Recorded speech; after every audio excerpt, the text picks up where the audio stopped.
budget for the coming year. We thank you very much for the 1.6% raise being in there. That was very good. But then we also learned about you were raising the salaries of the folks at the top of the chain by 11%, 30, some as high as 32%. So we wanted to know, do you understand why this would be demoralizing to state employees who've been on the job for years with no raise? And also, do you feel the commissioners need an 11% raise more than state employees? Well, it's a really fair question. So these were folks who were hired to come into government. The total people who came into the cabinet added up took over $1 million in pay cuts to come work for the state government.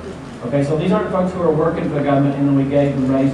I actually went out and tried to hire the very best cabinet officers that I could, understanding that they could help make the hard call for the budget position we're in. I can understand where you might feel that way, but I go back to this. I'm going to do our very best to make sure our jobs are all market competitive. And in the end, like I said, if you add up the salaries that folks were making before they came and the salaries we offered them, there's over $1 million cut for our cabinet when you add all that up in total of what they were making and what they could. So again, I'm going to come back to saying we're going to, as much as possible, make it market-based. And folks are going to have a choice where they work.